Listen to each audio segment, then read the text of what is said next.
tengo ningún problema. Si les da la banda ancha, adelante.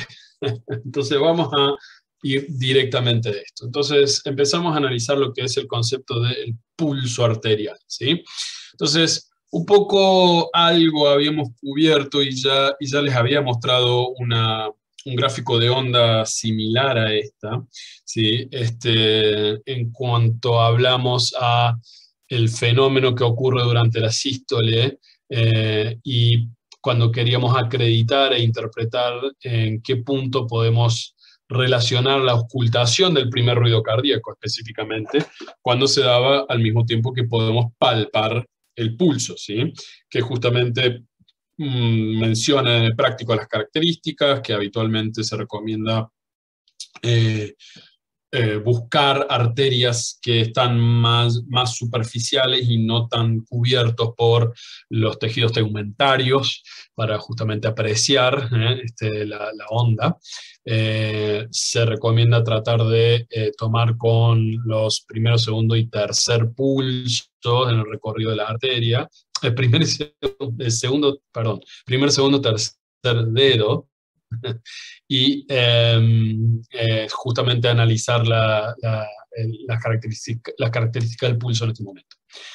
Entonces, tenemos que el fenómeno, ¿sí? Del pulso muchas veces lo podemos representar como la figura o el perfil del pulso aórtico, ¿sí? O justamente el perfil eyectivo del ventrículo izquierdo a la aorta. Justamente siempre la vamos a estar graficando de esta manera. Entonces, para el pulso vamos a tener un pico sistólico, ¿sí? El valle diastólico o el punto sistólico, ¿de acuerdo? También se le puede llamar el pulso diastólico, va a ser el punto basal o mínimo de esto. La media de esto, que no es justamente una expresión aritmética exacta de lo que es la representación de los valores de sístole y diástole, ahora vamos a ver por qué. Y vamos a tener los fenómenos fisiológicos. Esto es muy parecido a lo que están viendo en el cuadro, si es que lo tienen al lado de ustedes al trabajo práctico. Vamos a tener una incisura y lo que es la onda dicrótica o incisura dicrótica. Y vamos a también tener nombres para la rama que hace a la elevación hasta el punto sistólica, que es la rama anacrótica, ¿sí? La rama dícrota, ¿sí? Justamente tenemos una rama dícrota porque tenemos dos tipos de onda durante el fenómeno de descenso de la presión en este punto, ¿sí? Entonces, para comenzar justamente a lo que dice el práctico, ¿sí? ¿Cuáles son los fenómenos que vamos a estar repasando cuando tomamos la presión arterial? ¿Qué son las cosas que vamos a ir cubriendo? Si quieren, y si han repasado algo o de todo lo que hablamos, escucho qué cosas les parece que estamos evaluando acá, lo pueden escribir o me lo pueden decir.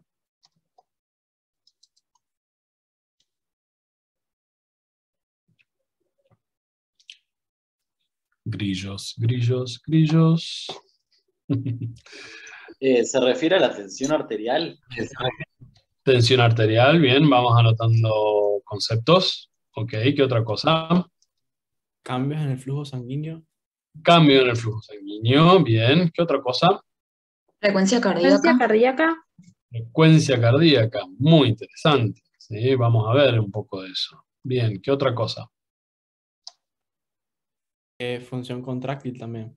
Función contráctil, me gustó mucho eso. Sí, sí, sí. Bastante bien, bastante bien.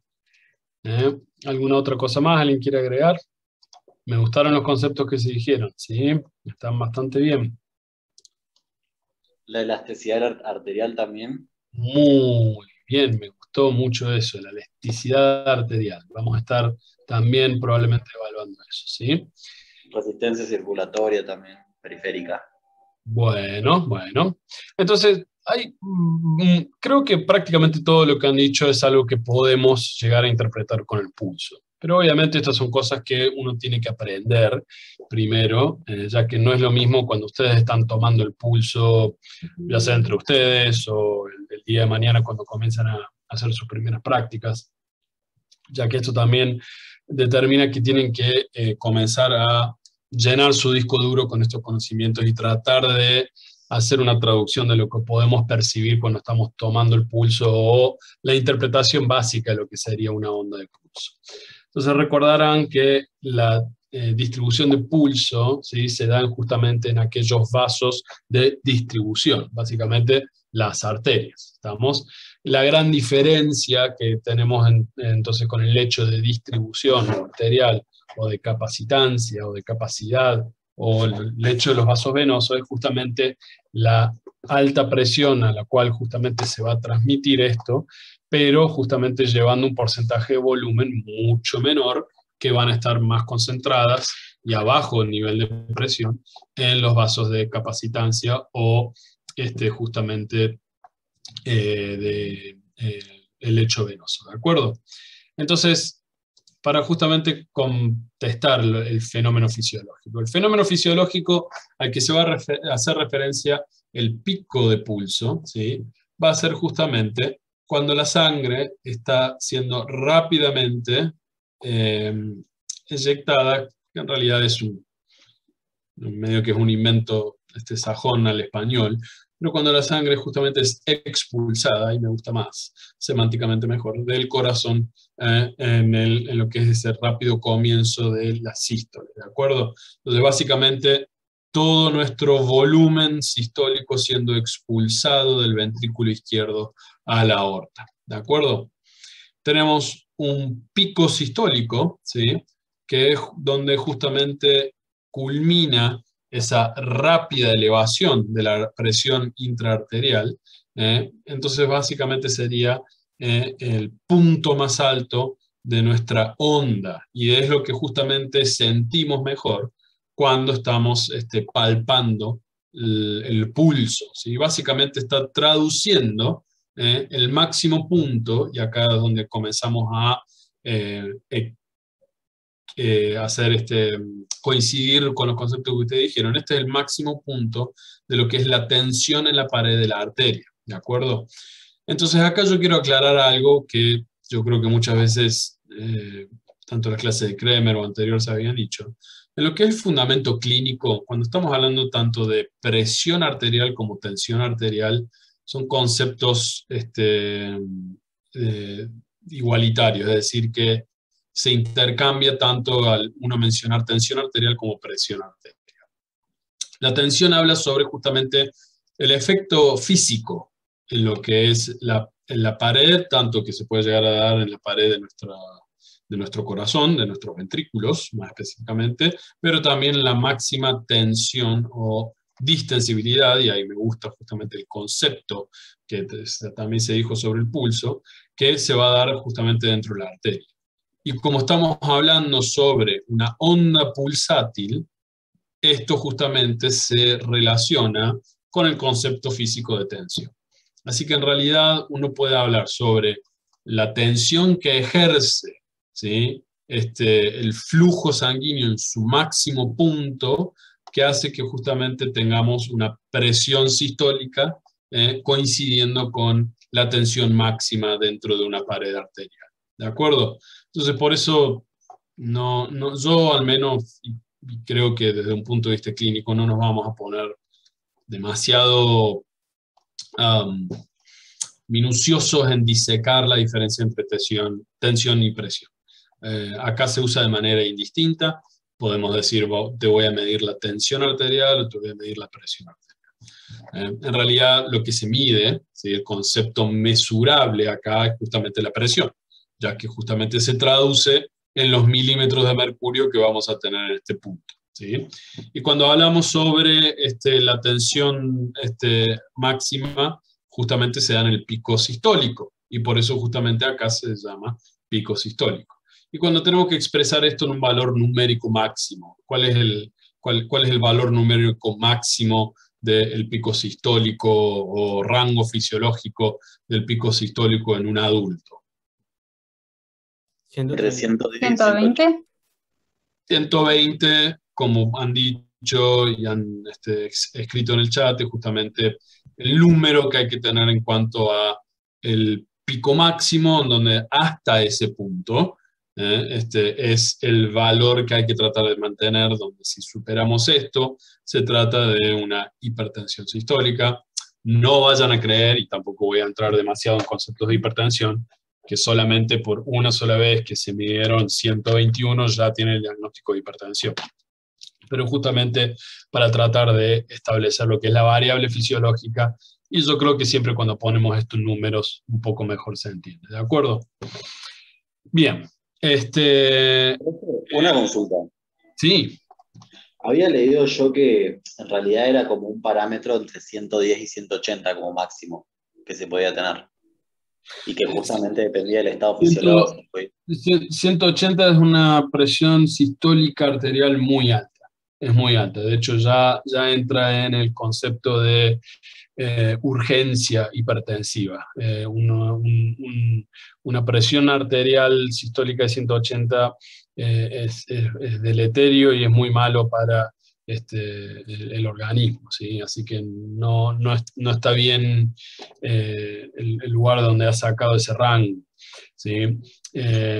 La presión arterial sistólica en el adulto puede variar, ¿sí? De hecho, estoy seguro, no, 130 no es el máximo. Si estamos hablando de lo que son la mayoría de lo que se llaman los estándares o las convenciones sobre presión arterial, se establece que la máxima es de 120, ¿sí? Si tenemos constantemente una presión arterial de 130, entonces ahí ya estaríamos hablando de un estadio primario o de comienzo de hipertensión.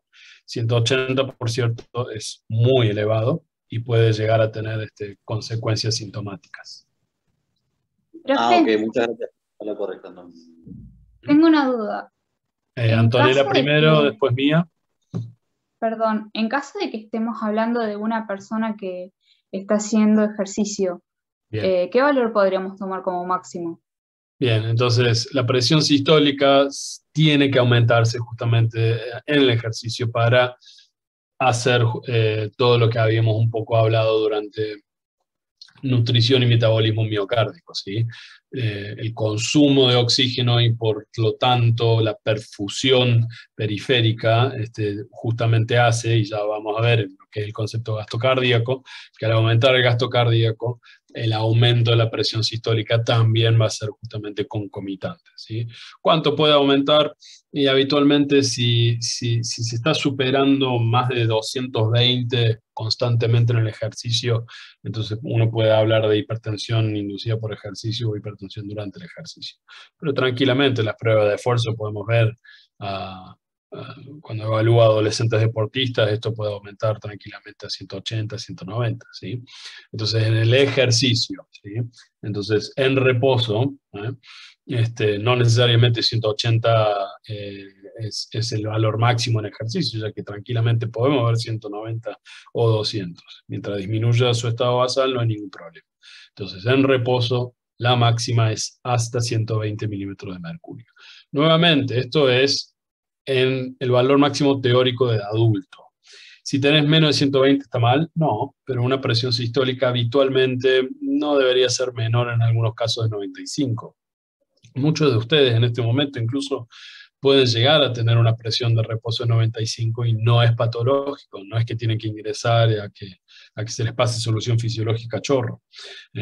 Pero bueno, habitualmente uno acompaña el concepto de hipotensión cuando hay síntomas concomitantes que sugieran justamente una baja de la presión arterial, que habitualmente se puede llegar a hacer mareos, algún grado de pérdida de conciencia, cuando no tenemos una adecuada perfusión a órganos distales, y esto significa, por ejemplo, si no se están perfundiendo los riñones, la persona no está orinando, bueno, en fin, todo esto, ¿sí? Podemos tener angor o dolor de pecho justamente porque no hay una buena perfusión coronaria. Bueno, eso es un poco, son los parámetros fisiológicos que justamente se corresponden con los valores. Creo que había otra pregunta de mía, ¿puede ser? Sí, estaba relacionada con lo que había preguntado la compañera, que digamos, estos valores son en reposo. Exactamente, estos valores son en reposo y sí pueden llegar a justamente incrementar este rango fisiológicamente durante la actividad física. Bien, continuamos entonces con el análisis de la onda, ¿sí? Cuando continúa siendo la onda que de manera expansiva viaja por las arterias del cuerpo, comienza justamente, ¿sí?, la onda descendente, también llamada el ramal dicrótico, ¿sí? Justamente acá el cierre de la presión, la caída de la presión arterial continúa descendiendo hasta que es menor a la presión en la raíz aórtica. ¿Y por qué le llamamos que esto es dicrótica? Porque justamente tenemos una porción en donde cae rápidamente y luego más lento. Entonces, ¿a qué hace referencia el notch o la incisura? Al cierre de la válvula auriculoventricular. No, casi. Casi te iba a decir correcto, pero no. Es un cierre. A la pero apertura. no a la Cierre de la válvula. ¿Cómo? Perdón, al cierre de la válvula semilunar aórtica. Bien, tenemos que decir acá aórtica, porque justamente lo que vamos a tomar acá y estamos evaluando es el pulso sistémico, ¿sí? Entonces estamos refiriéndonos a la aorta, ¿de acuerdo? Una cosa es el pulso sistólico pulmonar, pero no viene al caso, no es el análisis que queremos hacer acá en fisiología, ¿sí? Así que sí, es el cierre de la válvula aórtica, ¿eh? Entonces fíjate cómo hay un descenso que se produce de manera muy rápida para que justamente se dé el momento del cierre de la válvula aórtica, y luego el descenso es mucho más solapado en el tiempo, hasta llegar, ¿sí?, a una presión menor en la raíz aórtica. ¿Y cuál sería esa presión que estamos acá marcando? 80. Bueno, sí, pero ¿cómo se llama esa presión? Diastólica. Bien, entonces la presión diastólica, que habitualmente se establece en 80-85 milímetros de mercurio, equivale justamente a la presión que en este punto, ¿sí?, disminuye más allá de la presión en la raíz aórtica, ¿sí? ¿De acuerdo? Entonces, fin, ¿sí?, de diástole en este punto, porque ya como establecimos que si se cierra acá la válvula aórtica, todo en este punto, sí, es durante la diástole, y lo que se toma es justamente la presión diastólica, sería como el fin de la diástole. ¿De acuerdo? Entonces esos son todos los eventos que podemos trazar simplemente analizando justamente la onda. ¿Estamos? Entonces, ¿cuál es la importancia clínica de esto? Porque justamente estamos evaluando el periodo durante la sístole, la contracción ventricular, y cómo justamente vamos a tener una perfusión de sangre adecuada corriendo detrás de ese volumen eyectivo o volumen sistólico que sale de nuestro ventrículo izquierdo. ¿Y por qué es esto justamente? Y porque acá tenemos el concepto de nutrición, ¿sí?, celular periférica, y de cómo puede hacer que nuestro metabolismo, que es puramente aeróbico, funcione con una adecuada distribución de oxígeno al resto del cuerpo, ¿sí? ¿Estamos entonces? Entonces esos son los principios básicos. Fíjense cómo podemos retratar fenómenos netamente semiológicos del examen físico a la profundidad de la histología o del funcionamiento metabólico. ¿De acuerdo? Entonces esto es algo que justamente podemos establecer con la onda de pulso arterial, ¿sí? Bien, y ahora vamos a pasar a justamente conceptos como son las de lo que es la presión arterial o presión de pulso aórtica, ¿sí? Y vamos a comenzar con algunas cositas de tipo fórmula, que sé que les fascina, pero es simplemente algo para que se entienda mejor, y me gusta hablar justamente de esto en relación al concepto de lo que es la presión arterial, y también a lo que es el concepto de la presión media, ¿sí? Que es muy importante tratar de entender. Entonces, en cuanto a la distribución de volumen y presión, ¿sí? Habitualmente la presión sanguínea media o promedio, ¿sí? La más alta en lo que es la aorta, habitualmente es de unos 90 a 95 milímetros de mercurio en el adulto, ¿sí?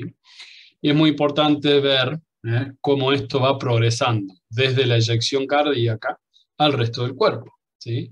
Y la presión arterial media, ¿sí? Y acá esto enfatizo muy importantemente, y nuevamente vamos acá, tenemos acá la presión sistólica, la presión media, que es una expresión no aritmética, ¿sí? De lo que es la onda de presión total. Y eso es lo que justamente va a la fórmula que vemos ahí. ¿Qué quiero decir con no aritmética? No es la media matemática entre un número A y otro número B, ¿sí? Y la presión diastólica, como venimos diciendo acá. Entonces, a medida que se aleja del corazón, o mejor dicho, vamos a decir, se aleja de la raíz aórtica, la presión arterial media va paulatinamente disminuyendo. El motivo de esto es porque mientras la sangre fluye a través, ¿sí? de los vasos, ¿sí? de resistencia o de distribución, que son las arterias, es porque se pierde esa energía, como una pérdida justamente calórica, por la fricción dentro de la misma sangre que se viene movilizando. Acá hay que tener en cuenta la viscosidad de la sangre, pero esto es el famoso número de Reynolds de la sangre que se mantiene en la gran mayoría de las personas en una condición fisiológica. ¿De acuerdo? Entonces, entre cualquiera de los dos puntos en el largo, en la longitud de una arteria, la caída o la diferencia de la presión, ¿sí? está relacionada a la resistencia, ¿sí? y al flujo. ¿De acuerdo? Entonces, ¿cómo esto lo trasladamos al resto del cuerpo? ¿Sí? Va a ser justamente dado por lo que es el gasto cardíaco, cardiac output, sería CO, ¿sí? Esto sería justamente el flujo, o sea, la resultante de la fracción de la eyección o el volumen sistólico eyectado y la resistencia periférica, ¿sí? O la resistencia sistémica que se encuentra justamente regulando esto, ¿sí? Entonces acá prácticamente tenemos nuestro flujo y nuestra resistencia en el cuerpo. La presión venosa central, habitualmente en condiciones fisiológicas, es muy cercana a cero, que es lo que permite justamente que la sangre regrese al cuerpo. Vamos a estar hablando de esto cuando veamos justamente la parte de la onda venosa. ¿De acuerdo? Entonces esto es lo que justamente determina el mantenimiento de la presión media arterial, ¿sí? Entonces, esto es algo que yo quiero que comiencen a tener en cuenta para diferenciar lo que es la onda de pico sistólica y la presión arterial media, ¿sí? Entonces, lo que ocurre a través de la longitud del sistema arterial es que se va perdiendo, ¿sí? la resistencia relativa al flujo, comienza a disminuir, ¿sí? esa delta P, resistencia vascular sistémica, SVR. Al revés sería en español, resistencia vascular sistémica, o resistencia periférica total, si se quiere, como lo lean en sus manuales. Si agrupamos justamente todo este tipo de arterias distales como un grupo, vamos a tener una alta resistencia relativa a su flujo, ¿sí? Entonces el delta P en este grupo, ¿sí? Acá estamos hablando sobre los vasos que van a dar primariamente la resistencia, que son justamente las arteriolas, 50-70% de la caída de la presión en la vasculatura va a ser justamente en estos vasos de resistencia. Entonces, ¿qué quiere decir todo esto? Quiere decir que a medida que la sangre llega a la distribución de los capilares, donde se va a hacer justamente la entrega de oxígeno, la presión de perfusión, dependiendo de cada órgano, va a ser justamente el equivalente a la presión arterial media.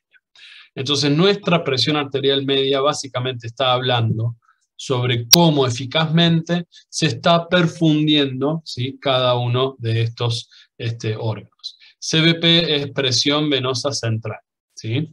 La presión entonces que ejerce, ¿sí?, sobre el retorno venoso sistémico, básicamente la presión máxima o culmina en este punto, que es la unión de la vena cava con la aurícula derecha.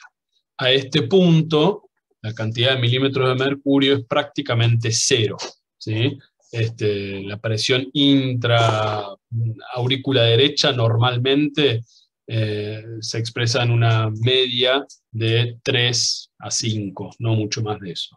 Entonces se estima de la ecuación justamente relacionando esta variación de presión que tenemos, de flujo, que en este caso hablamos de nuestra gasto cardíaco o cardiac output, por resistencia, que es la resistencia vascular sistémica o resistencia vascular periférica, que básicamente hace referencia a la presión hecha por los vasos de resistencia, que nuevamente, si agrupamos a todas las arteriolas, vamos a tener una resistencia mucho más grande, ¿sí?, o incluso una circunferencia mucho más grande que la misma aorta, ¿de acuerdo? Así que recuerden justamente que esa es una relación que a veces cuesta entender. Si uno...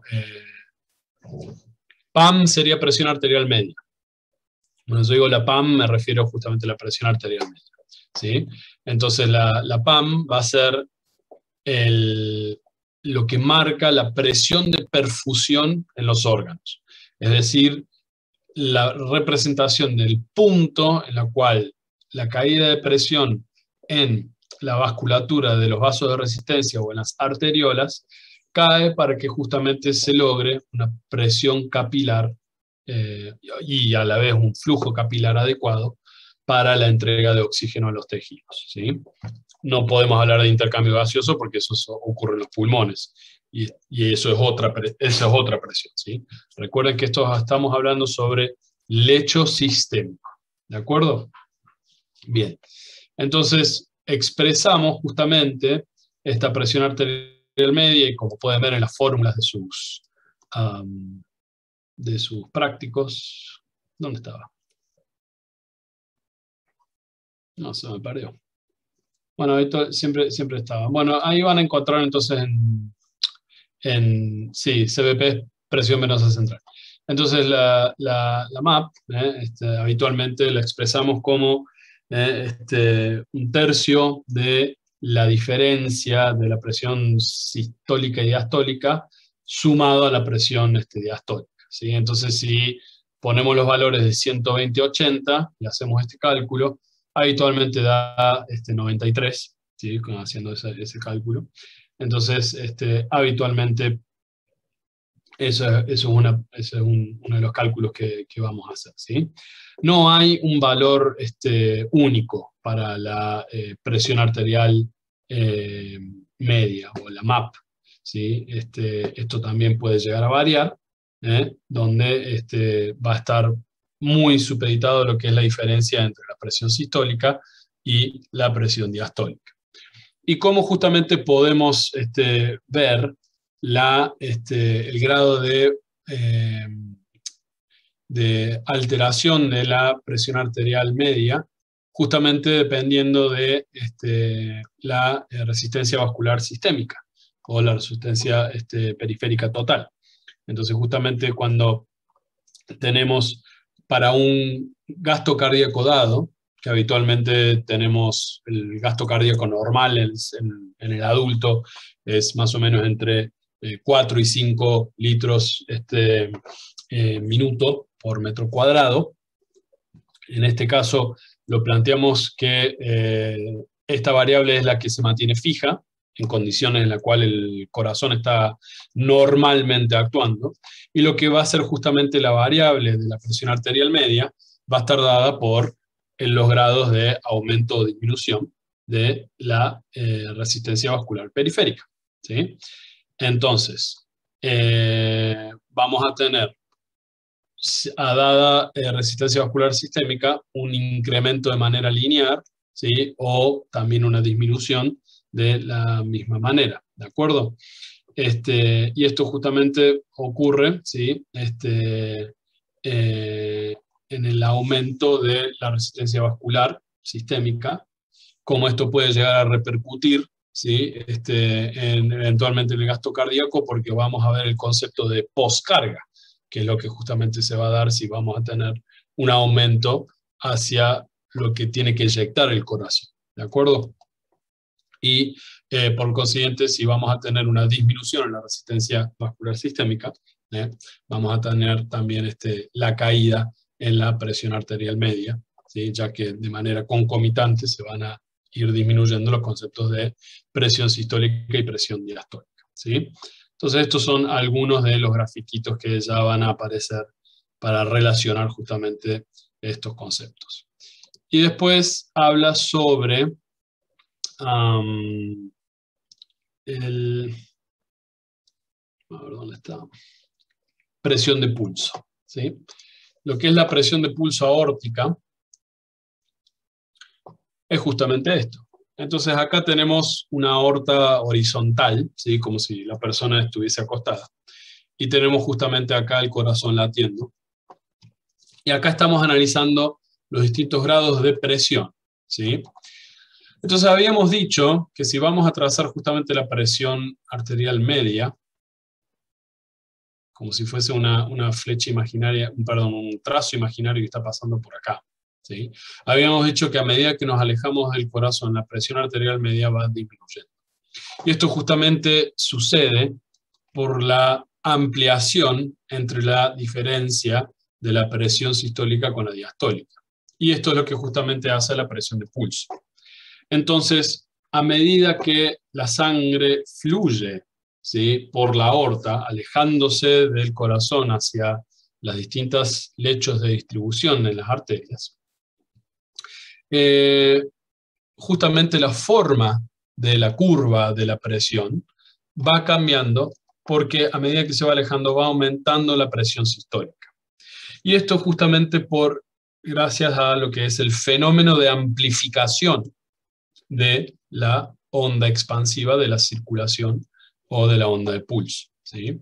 Y como esta diferencia se acentúa bastante entre la diastólica y la sistólica, si quieren vayan justamente teniendo distintos cálculos que se van dando, ¿sí?, también vamos a tener los cambios inversamente proporcionales con la presión arterial media, ¿sí? El cambio en esta forma de la presión de pulso, que es la diferencia entre la sistólica con la diastólica, y eso es lo que se refiere con la presión de pulso o presión de pulso aórtica, se da por un número de factores que incluyen a que las arterias distales habitualmente tenemos una disminución en la compliance. ¿Qué quiere decir la compliance? Básicamente cuando hablamos de compliance hablamos de la capacidad de la distensibilidad. ¿Qué es lo que da distensibilidad a una arteria? La cantidad de qué tipo de tejido en una arteria es la responsable de la distensibilidad. Muscular. No. ¿Qué dijo la doctora que habló el último? La matriz celular. Más específicamente. La elastina. Exactamente, o el tejido elástico, ¿sí? Justamente lo que le da la elasticidad es lo que hace a la distensibilidad, es decir, la capacidad de disminuir el diámetro y volver, y esto acá es la esencial, ¿sí?, del concepto de compliance, volver justamente a tomar su forma. Elastina justamente dijeron ahí, muy bien. Entonces, a mayor cantidad de elastina, más distensibilidad vamos a tener. La aorta es inmensamente rica en elastina. Es el paradigma de ejemplo de arteria elástica. A medida que nos vamos alejando, se va perdiendo la elastina y justamente se va metiendo en lechos donde tenemos una relación de tejido muscular, como dijo el doctor, a diferencia de la elastina. Y acá la distensibilidad es mucho mayor. Y habíamos hablado sobre el concepto de propagación de las ondas, o lo que es el reflejo de onda, ¿sí?, que va justamente de los puntos arteriales que se van sumando, ¿sí?, es como un efecto sumatorio y este es justamente el concepto de fenómeno de amplificación de las ondas, lo cual hace que si yo tomo la presión sistólica en este punto, va a ser mucho menor que si tomo la presión sistólica en este punto. Entonces, si comparamos justamente la presión sistólica tomada con el manguito en un brazo, si yo comparo a cuando pongo el manguito en el tobillo de una pierna, va a ser mucho más alta de modo normal o fisiológico la presión en el miembro inferior comparado con el miembro superior. Entonces acá lo importante que quiero que quede de esto es, la presión media habla sobre, la presión arterial media habla sobre cómo se va manteniendo la presión adecuada a través del lecho que se aleja del corazón hacia los órganos para mantener una perfusión adecuada. La presión de pulso o presión de pulso aórtico justamente habla sobre la onda de propagación de la onda de pulso a través de la aorta y sus ramificaciones, haciendo que la diferencia o el pulso de presión, es decir, la diferencia entre la presión sistólica y diastólica, se va aumentando a medida que vamos alejándonos de la aorta, justamente gracias al concepto de compliance, que es la relación volumen-presión, ¿sí?, en la cual vamos a tener la capacidad de variación tanto de volumen y presión gracias a la cantidad de fibras elásticas que están presentes. Entonces, si normalmente tenemos una variación de presión a una variación de volumen establecida, ¿sí?, vamos a tener que normalmente el hecho de que tengamos el aumento cuando tenemos una variación de presión tal en este margen fisiológico, está justamente determinado por cómo la resistencia dentro de la aorta, gracias a esa compliance bien alta que tiene, vamos a tener la mantención del parámetro de la presión gracias a esto, ¿sí? ¿Qué pasa cuando se disminuye la compliance? ¿Sí? Si se disminuye la compliance, ¿a qué concepto creen que hace referencia a esto? O sea, decir disminución de compliance equivale a decir ¿qué? Si lo queremos resumir en una palabra. Muy bien, doctora, excelente. Rigidez. Entonces, en vez de imaginarse una bandita elástica nueva que compramos y anda perfectamente y se estira y vuelve a su forma original, compárenla con la bandita elástica que fue olvidada 10 años en el cajón del escritorio, la sacan y está más dura, está como si fuese una piedra, no se va a estirar y ciertamente no va a volver a tomar la forma original, ¿sí? Pero también se pueden dar cuenta si comparamos a una aorta sanita y hermosa a una muy avejentada que habitualmente es un tejido que se llena de calcio. Y piensen como si fuese una cáscara de huevo, ¿sí?, como si fuese una aorta completamente rodeada de algo similar a la cáscara de un huevo, y comparen una aorta que más bien tendría que ser como un conjunto de banditas elásticas, ¿sí?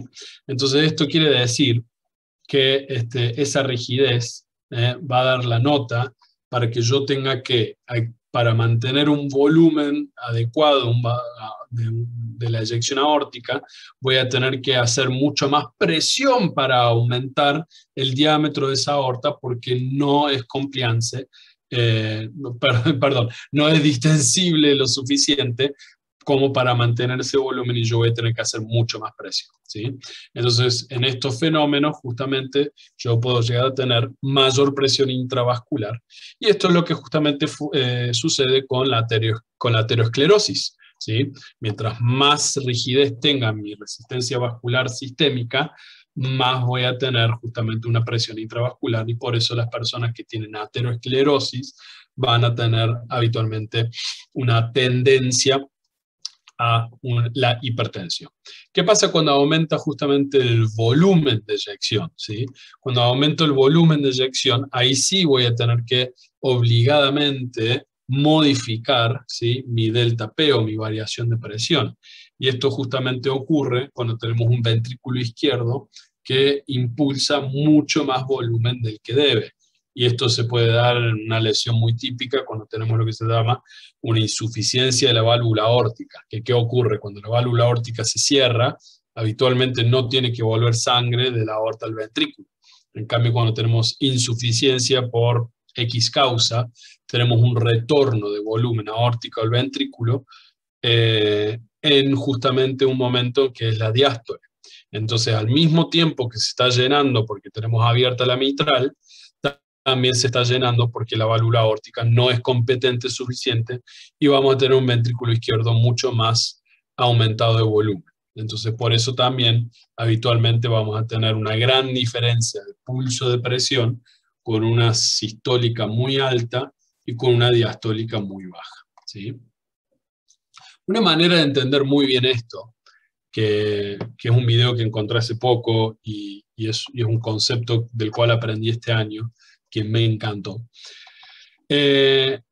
Más que, y esto lo van a ver en el video, más que tratar de representar al chorro de sangre que es expulsado por la aorta, muchas veces uno lo hace análogo, o al menos en mi cabeza, y puede que muchos de ustedes en su cabeza también piensen a que es el chorro yendo por una manguera durante la sístole y durante la diástole cortamos la manguera, ¿sí? Y la verdad que abrió mucho mi mente este video porque muestra justamente la asociación de estos fenómenos que acabamos de describir en cómo realmente funciona el hecho de que tenemos una presión sistólica y una presión diastólica. Entonces acá es muy importante que todos los gráficos que están viendo nunca pueden, porque si hay algo que les vamos a hacer en los finales, que es, por ejemplo, dibujar los gráficos de la presión arterial sistólica y diastólica, si nosotros cerramos por completo la canilla, entonces estamos infiriendo que la presión diastólica es igual a 0. Pero normalmente nuestra presión diastólica todavía se mantiene a un nivel de 80 milímetros de mercurio. Que, insisto, para muchos de ustedes son conceptos bastante abstractos de qué significa 120 milímetros de mercurio y 80 milímetros de mercurio. Entonces este video que vamos a ver creo que representa muy bien ese gran contraste en lo que creemos que es un chorro de sangre que está yendo como una manguera, y cuando se cierra la válvula aórtica, la manguera se cierra por completo. Y es como que nuestra aorta y el resto de nuestras arterias se vacían y después se vuelven a llenar mágicamente y en muy poco tiempo. Y esto es justamente por el fenómeno que se llama efecto Windkessel, que se puede armar si tienen ganas de hacerlo en su casa, pero justamente este video demuestra lo que es. Entonces, si no tuviésemos arterias elásticas, durante la contracción de la sangre vamos a tener el chorro, y justamente si no tenemos, o justamente si estamos con esa rigidez, vamos a tener una gran diferencia en lo que sucede, ¿sí? Entre la contracción y la relajación, que básicamente tenemos una pérdida de lo que sería, cuando se corta el chorro, la presión diastólica. Pero la presión diastólica se tiene que mantener bastante a un nivel mucho más alto que 0, ¿sí? De 0 a 80 es una gran diferencia, créanme. Entonces, gracias a que tenemos un tejido elástico, lo que ocurre en cambio es lo siguiente. Fíjense cómo esta mano deja que el agua transcurra y corta totalmente el chorro. Pero este globo que está interpuesto entre las dos mangueras es justamente lo que representa a nuestro tejido elástico y a lo que es este sistema buffer, si se quiere, que hace que nuestra relación de presión sistólica y diastólica se mantiene en esos parámetros. Entonces fíjense que el chorro nunca se corta. La sangre sigue fluyendo. Fíjense qué hace las arterias. Las arterias se estiran. Vamos a seguir mostrando. Las arterias se estiran y se contraen. Se estiran y se contraen. Al mismo tiempo que el flujo se mantiene. Si yo pudiera medir en este extremo la salida de la sangre, ¿sí? En el momento en donde tenemos la contracción cardíaca, este flujo va a salir a una presión máxima de 120. Y cuando yo, por consiguiente, tengo la relajación cardíaca y ese recoil, que básicamente significa el retorno a lo que es la dimensión basal o diastólica de las arterias elásticas, todavía voy a tener flujo, ¿sí? El flujo se mantiene. Pero si yo mido la presión en este punto del flujo, se va a dar que va a estar probablemente en los 80 milímetros de mercurio.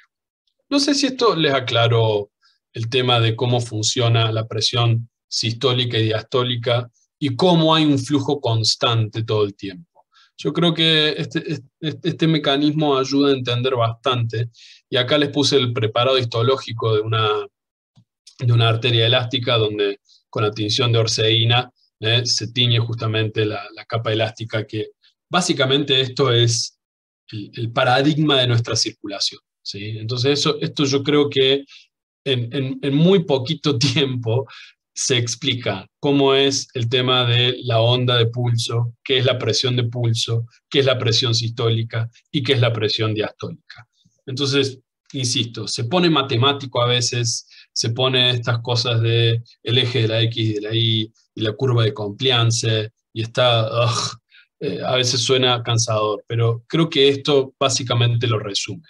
Entonces lo único que tienen que hacer, en vez de llevar este preparado de mangueras a una final, simplemente traten de relacionar en su cabeza lo que ocurre en este fenómeno de Wien-Kessel y el hecho de que de todo lo que explicamos de diferencia de presión con resistencia y volumen, cómo se reparten estas con los conceptos de presión arterial media, gasto cardíaco y resistencia vascular periférica. Y por último, lo que es la diferencia entre presión sistólica y presión diastólica, la diferencia esta que hace siendo la presión de pulso aórtico.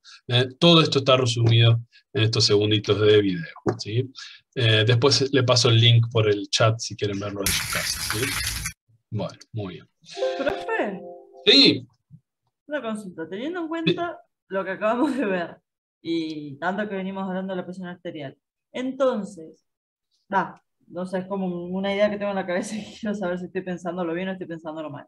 Sí. Entonces, en un caso, bueno, como mencionó, que a mayor edad, menor elasticidad en las venas, en algunos casos. Arterias. Perdón, sí, arterias. Entonces, la presión arterial presentaría modificaciones debido a esa variación histológica.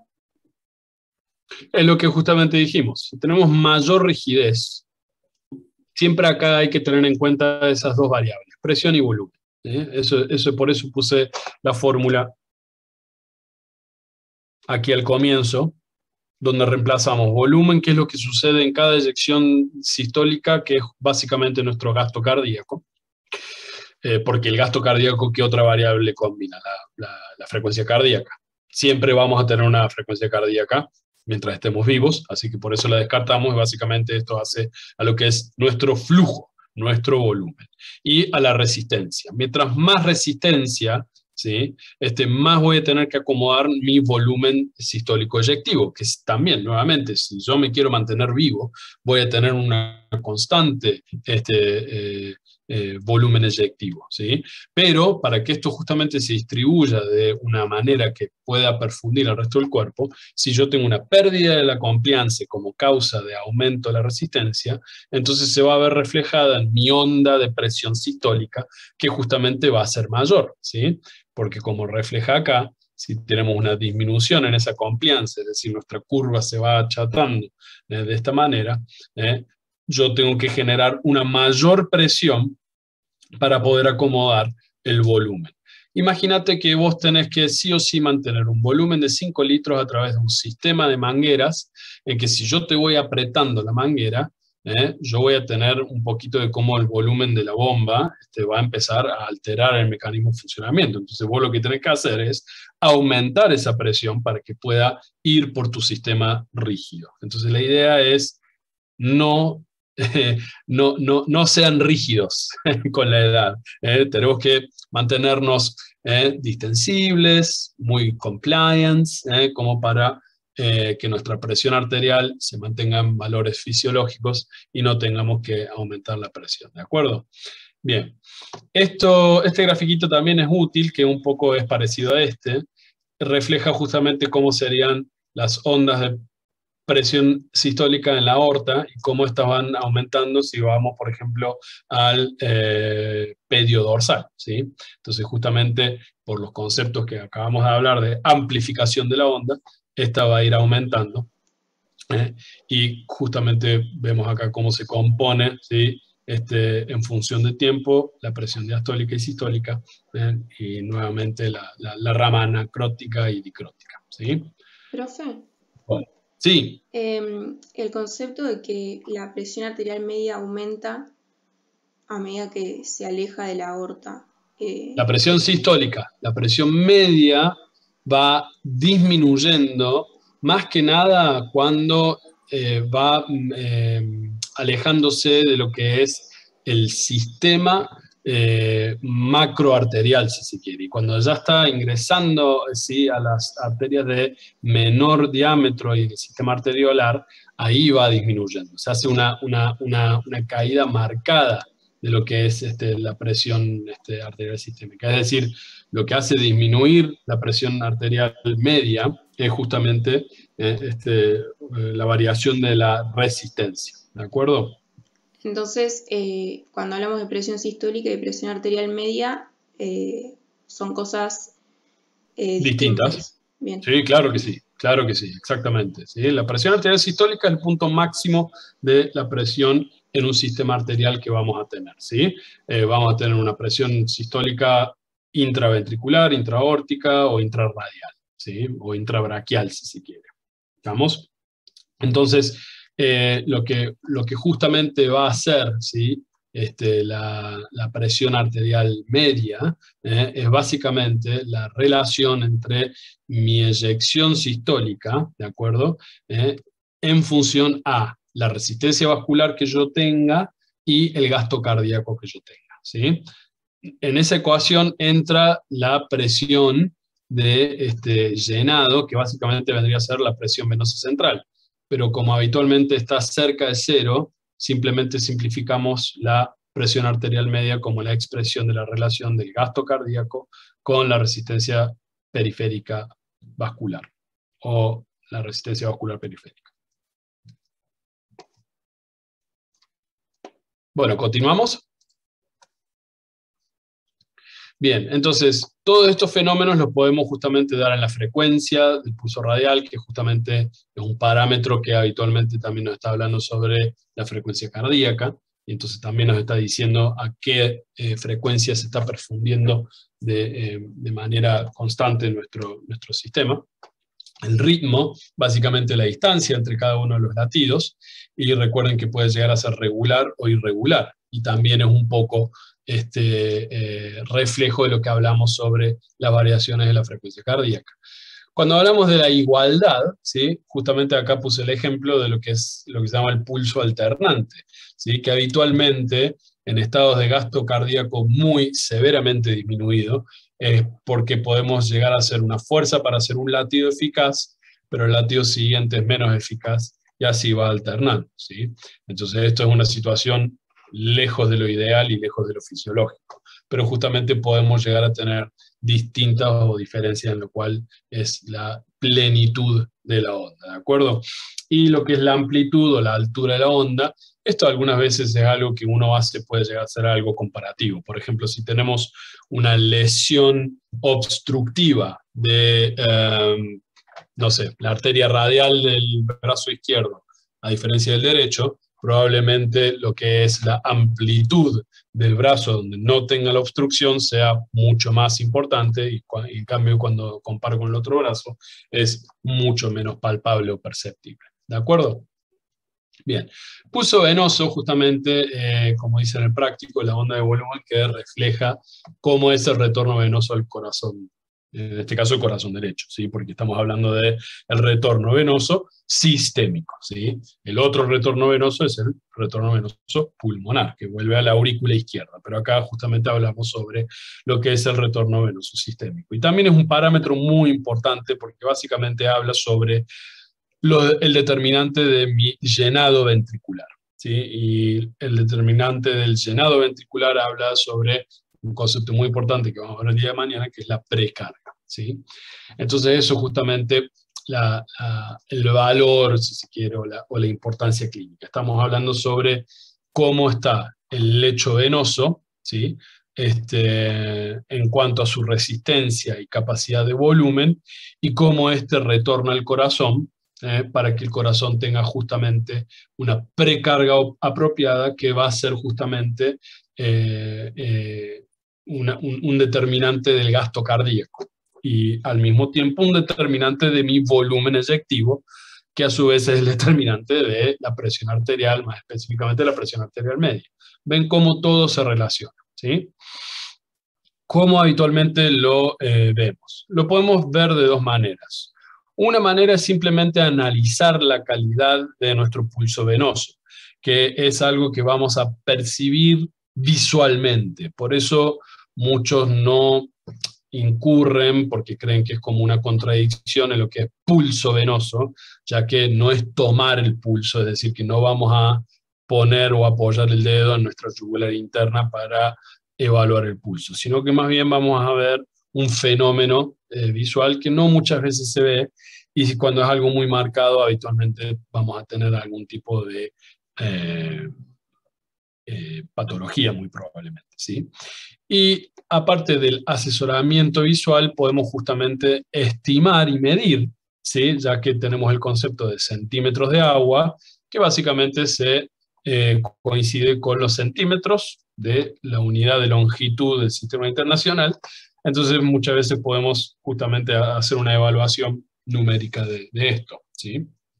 Entonces, lo que vamos a hacer es que siempre esto se tiene que medir entre 30 y 45 grados de elevación. No se puede medir o no se puede ver, justamente asesorar el pulso venoso o la presión venosa en una persona completamente en decúbito, y tampoco podemos asesorarla en una persona sentada a 90 grados, ¿sí? Así que entre 30 y 45 grados al plano horizontal hay que justamente hacerlo. ¿Por qué? Porque justamente el retorno venoso, sobre todo de lo que es la línea de la aurícula derecha para arriba, obedece a los cambios de gravedad, ¿sí? Entonces, si la persona está haciendo la vertical o está acostada, vamos a ver una gran ingurgitación. Y si está completamente sentada, toda la gravedad hace que la caída del sistema venoso se colapse por completo las venas y no podamos justamente ver eso. Entonces tenemos que ponerlo en un punto intermedio, y eso es el porqué o el motivo del análisis del pulso venoso. Bien, entonces esto es algo que vamos a poder justamente establecer con los distintos eventos, y esto lo vamos a nuevamente profundizar mañana, con los eventos que ya hemos analizado, como el electrocardiograma y los ruidos cardíacos, y todo esto lo combinamos con el ciclo cardíaco. Entonces, ¿qué es lo que justamente vamos a ver en cada una de estas porciones del ciclo? Lo que vamos a ver en cada una de estas porciones del ciclo van a ser también fenómenos que hacen justamente la dinámica del flujo de sangre en un sistema venoso que justamente tiene estas características, ¿sí? Si ponemos justamente una relación de presión-volumen, ¿sí? Tenemos que justamente hablar sobre el tipo de presión que sería la presión transmural, ¿estamos? Recuerden que el sistema venoso es un sistema de muy alta distensibilidad. Yo apenas lleno una vena, ¿sí? Y esta se va justamente a modificar su diámetro y su volumen, ¿sí? De tal manera que es algo que va justamente con la presión, ¿sí? Mientras más presión tenga, ¿sí? La distensibilidad va a ir disminuyendo, porque está prácticamente ingurgitada y llena de volumen, y no se va a poder justamente a seguir estirando. En cambio, cuando tenemos una presión transmural bien baja, la distensibilidad es muy alta, entonces a cada presión que yo voy a hacer, puedo modificar fácilmente la cantidad que puedo llegar a tener, ¿sí? Entonces, a un tono, a una presión muy alta, disminuye la distensibilidad, ¿sí? Esto es justamente la variación que hay que tener en cuenta, a diferencia con los conceptos de distensibilidad dentro del pulso arterial. Entonces vamos a tener la onda A, que suele ser la más visible o la más fácilmente de ver, y vamos a tener una depresión X, que es la depresión más fácil de ver. Entonces esto es básicamente lo que se ve cuando estamos asesorando visualmente la onda yugular o la presión venosa. Vamos a ver cómo hay una ingurgitación importante y una depresión más importante. La ingurgitación más importante es la A. ¿Por qué es llamada A? Porque hace referencia a la aurícula. ¿Y qué especialmente con el fenómeno de la aurícula? Les pregunto a ustedes. Fíjense que la onda A, más importante, corresponde con la onda P, que acabamos de repasar al comienzo. Entonces, ¿qué creen que está pasando en este punto? Se contraen las aurículas. Muy bien, doctora. Exactamente. Se contrae la aurícula. Y al contraerse la aurícula, tenemos el momento de presión intraauricular más importante. Entonces, si tenemos justamente un aumento de presión auricular importante, recuerden que en este punto la distensibilidad de la vena va a ser máxima. Entonces, acá es justamente donde más gordas vamos a ver las venas yugulares internas, ¿de acuerdo? No tan importante, pero apenas justamente va a comenzar a caer esa presión intraauricular, hay un ascenso rápido en este momento que en cuestión de tiempo es muy disímil, ¿sí? Entonces, habitualmente esto se combina para dar, ¿sí?, una única onda casi, ¿sí? Y se llama C.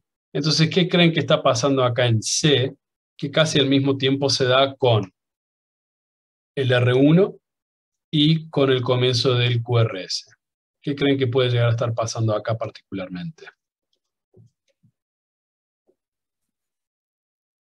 Se están comenzando a contraer los ¿Se ventrículos. produce la eyección, profe? A ver, se produce la eyección, pero todavía casi que no. En realidad es un punto en donde la eyección todavía no ocurrió.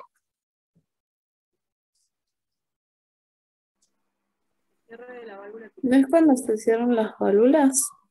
¿Cuándo? ¿Sí? ¿Se? ¿Se cierran las válvulas? ¿Qué válvulas? Y acordate que esto estamos hablando del retorno venoso sistémico, así que vamos a ser específicos. ¿Qué válvulas se puede estar cerrando acá? Porque tenemos el R1, lo dijiste por eso, ¿no?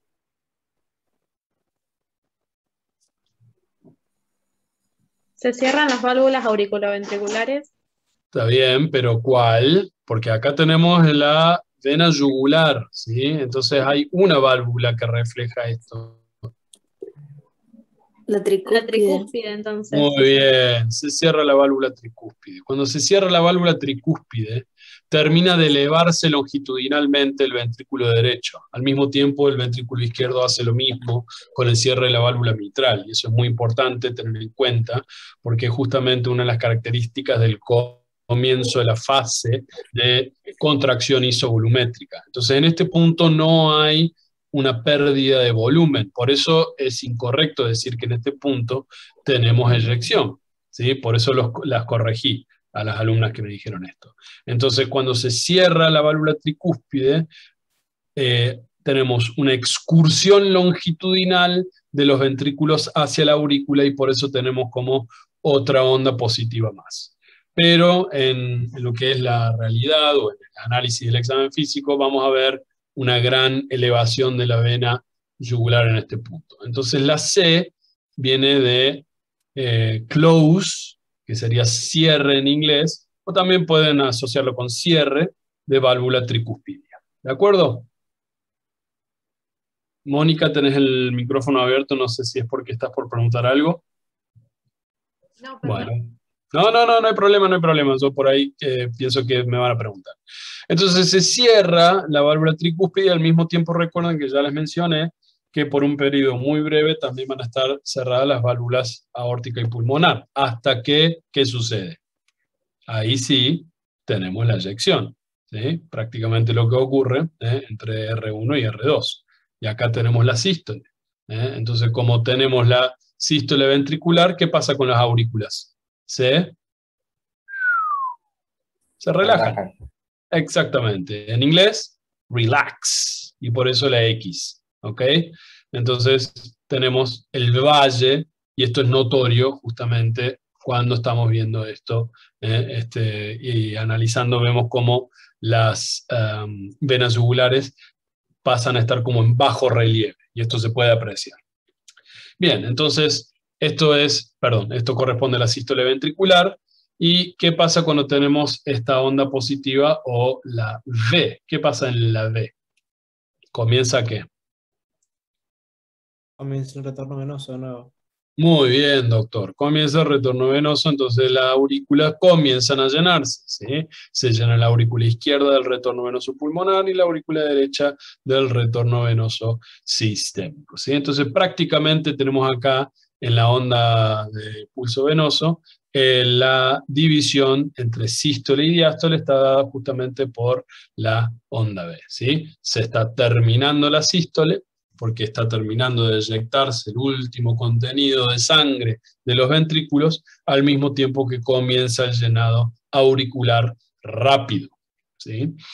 Y tenemos otro vallecito acá, que es justamente cuando comienza, ¿sí? Ya estuvo el tope del llenado auricular, ¿sí? Y comienza el llenado ventricular temprano, ¿sí? Y esto es justamente algo que se desarrolla en el periodo largo de diástasis o diástole, hasta que por último se contrae la aurícula para terminar de llenar el ventrículo y comienza así una y otra vez. ¿Se entendió bien? Sí, profe. Sí, profe. Entonces esto hace al concepto de reflejo de lo que nosotros llamamos la presión venosa central, ¿sí? Entonces la presión venosa central, la importancia clínica es justamente todo lo que determina mi llenado cardíaco, y el llenado cardíaco a su vez va a determinar lo que va a ser el volumen eyectivo, que es un determinante del gasto cardíaco. Entonces, ¿por qué es importante la presión venosa central? Porque nos da una idea de cómo es el gasto cardíaco. ¿Cuáles van a ser los determinantes de la presión venosa central? Todo lo que hace a lo que de mis venas sistémicas vuelvan a mi aurícula derecha. Maniobra de Valsalva, por ejemplo, ¿sí? ¿Todos saben lo que es la maniobra de Valsalva? No, profe. La maniobra de Valsalva es cuando yo hago una expiración con glotis cerrada, ¿sí? Básicamente a lo que hago durante, y perdonen por lo, por lo vulgar o gráfico, es justamente lo que hacemos en una maniobra defecatoria, por ejemplo, ¿sí? Entonces esto hace, junto a lo que se llama la bomba respiratoria, aumenta el retorno venoso a mi aurícula derecha. O lo mismo cuando me agacho, ¿sí? O justamente cuando hago ejercicio, pongo en marcha lo que se llama la bomba muscular del retorno venoso. ¿Cuál se imaginan que es la bomba muscular del retorno venoso más importante en el cuerpo? Y está relacionado a lo que dije con hacer ejercicio. Los músculos gemelos de la pierna. Claro, en general toda la musculatura de los miembros inferiores. Perfecto. Mi volumen total, ¿sí? No es lo mismo mi retorno venoso en un estado de deshidratación o pérdida de sangre importante, por ejemplo, que justamente uno de los grados de alteración que voy a tener para mi presión venosa central. Mi compliance venosa, si yo tengo una presión venosa constantemente aumentada o alterada, como sucede en situaciones de fallo cardíaco, también va a justamente hacer que mi retorno venoso no sea el adecuado. ¿Qué pasa si yo tengo una disminución de la resistencia vascular periférica o sistémica? Voy a ir manteniendo un pool de sangre en un sistema que tiene que ser de distribución y por lo cual no va a aportar a mi retorno venoso, ¿de acuerdo? Y lo mismo sucede cuando tengo una disminución de mi gasto cardíaco. No tengo un volumen sistólico adecuado, no voy a tener un retorno venoso adecuado. Entonces, realmente, una de las maniobras del examen físico más menospreciadas en cardiología es justamente cuando no observamos cómo está la presión venosa central. Por favor, hagan cambiar mi opinión, y si aquí salen futuros clínicos y cardiólogos, clínicas y cardiólogas, sean justamente los que van a llevar adelante este examen físico, porque realmente les va a dar mucha información. Bien, cuando tomamos la presión arterial, que es justamente lo que me refería al comienzo, casi al comienzo del práctico, que justamente decimos la medición de la tensión arterial es un método sencillo e indirecto de la presión arterial. No hablé de esto con Kremer, que es la que justamente compagina estos prácticos, pero en realidad es al revés. Yo lo que puedo medir es la presión arterial. La tensión arterial es justamente lo que hablamos, qué tipo de cambios físicos van a ser llevados a cabo en las paredes arteriales justamente cuando hay una variación de la presión, ese famoso delta P que vimos al comienzo de la clase, ¿sí? Entonces, insisto, los conceptos de lo que es la maniobra de medición de presión arterial es intercambiable con tensión arterial. Van a verlo reflejado en cualquier historia clínica, cuando leamos TA de tensión arterial igual a 120/80, es justamente intercambiable, ¿de acuerdo? Entonces, es exactamente en el sentido de física la palabra tensión o presión, no, hay una diferencia, ¿sí? Pero lo que yo puedo medir es justamente la presión arterial, ¿bien? O al menos eso es lo que puedo yo determinar con mi elemento acá, el graficado, que es un esfigmomanómetro o también tensiómetro, ¿sí? Así que cuando estén haciendo las prácticas, por favor, no pidan prestado un esfigmomanómetro, porque nadie va a saber de lo que se trata, digan simplemente tensiómetro. Bien, estos son justamente lo que vamos a utilizar como elementos. Creo que esto lo pueden ver en los videos, no me esforcé en subir un video, porque yo creo que eso está puesto ahí en Petco. Es justamente la combinación de qué voy a auscultar cuando yo aplique una presión externa sobre un lecho arterial, ¿sí? Que justamente vamos a tener una presión intramanguito.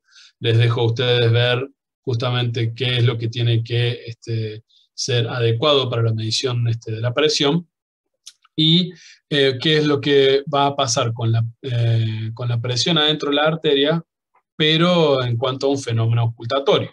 Esta raya gris justamente habla sobre cómo yo puedo hacer la auscultación de los ruidos de Korotkov. Y los ruidos de Korotkov son justamente los ruidos que yo voy a escuchar cuando se va a alterar, ¿sí?, el punto de presión sistólica máxima a mínima, aplicando una presión externa en una arteria, ¿sí? Y acá está justamente graficado, como acá no voy a escuchar ruido porque tengo una presión de manguito completamente inflada, por lo que no me va a permitir escuchar el ruido del pasaje de sangre, a como justamente esto, a medida que voy disminuyendo la presión de manguito, me voy a ir escuchando los golpes que va a dar las ondas a medida que voy desinflando y disminuyendo la presión dentro del manguito.